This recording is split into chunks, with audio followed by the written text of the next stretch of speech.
Sunday, everybody. How's it going? So I've got some CD finds to show you today.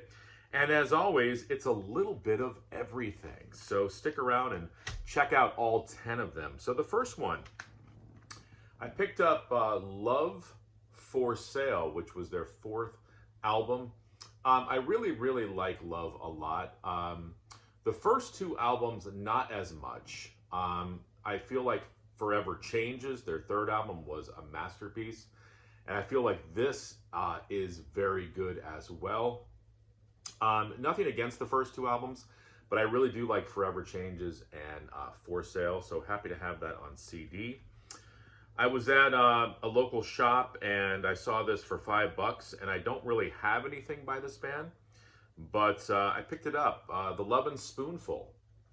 And this is a reissue of their album, Everything Playing. And I really like it. There were some singles off of here. She Is Still a Mystery. And Younger Generation, I believe, was a single. I think Boredom was as well. But Lovin' Spoonful, I'm going to have to get more of their albums. This is very good. Just sort of poppy with a little bit of psychedelic mixed in there as well. I've seen a lot of people show this. Finally, I picked it up. Jeff Beck's Guitar Shop. And the reviews are correct. This is great. What year did this come out? 1989. So you've got Jeff Beck playing guitar, but it's the arrangements remind me of sort of that 80s ZZ Top vibe, which is very cool. So happy to have that in the collection. Picked up a couple from this artist. Now, I learned about Tommy Bolin through Deep Purple, but I never really listened to his solo records before. So I picked up Private Eyes. They're Watching You. And I also picked up Teaser. So two Tommy Bolin albums to add to the collection. These are very good as well. I mean, if you know the albums, you can attest to that. It's rock, but it's got sort of an R&B vibe to it. And very interesting listens. I like these albums a lot. Now, for something completely different, some hip-hop, some rap. I've always been a big Ice Cube fan. And he has a new album out called Man Down.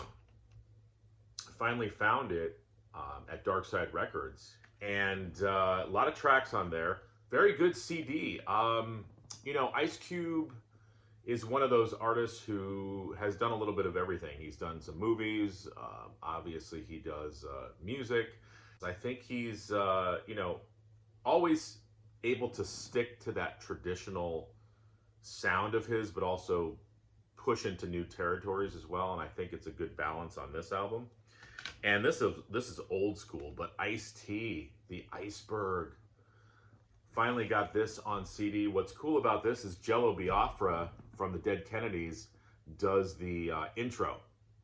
But there's some great stuff on here, like the Iceberg, Lethal Weapon, You Played Yourself, Peel the Caps Back, just great old school Ice-T. Seen some people show this album, and I listened to samples, and I'm like, you know what, I'm going to get the CD first before I start diving into this band to see what I think. And I'm talking about Death Cab for Cutie and their album Transatlanticism. Did I say that correctly? Yes, I did. You know, what can I say? Dreamy, sort of alternative pop. Some introspective lyrics. I like Title and Registration. The title track is great. I remember really liking Passenger Seat as well. This is a great album. I might need to get some more Death Cab for Cutie. We'll see. This is one I couldn't believe I didn't have, but I'm talking about the live album by the Smiths, Rank. Got it on CD. I've seen it on vinyl a few times. I think the vinyl comes with a poster as well. I'm fine with the CD for right now. But, you know, I don't get too crazy about live albums. That's probably why it took me so long to pick this one up. But it's a very strong live set. You know, they do The Queen is Dead on here, Panic, Ask, The Boy with a Thorn in His Side, Cemetery Gates, I Know It's Over, Big Mouth Strikes Again, and other tunes as well. Morrissey is in great voice. This was when the Smiths could do no wrong. And lastly, going back to my childhood, Cheap Trick, Lap of Luxury. The only song I knew on here was The Flame. Of course, that was a huge song. That was all I knew from Cheap Trick for the longest time. Yeah, I say this all the time. I need to start listening to Cheap Trick more. I've got quite a few of their CDs. They're just one of those bands that I never think about, and I don't know why, but added Lap of Luxury to the collection. What have you guys been listening to? Let me know in the comments below. All right, everyone. Bye.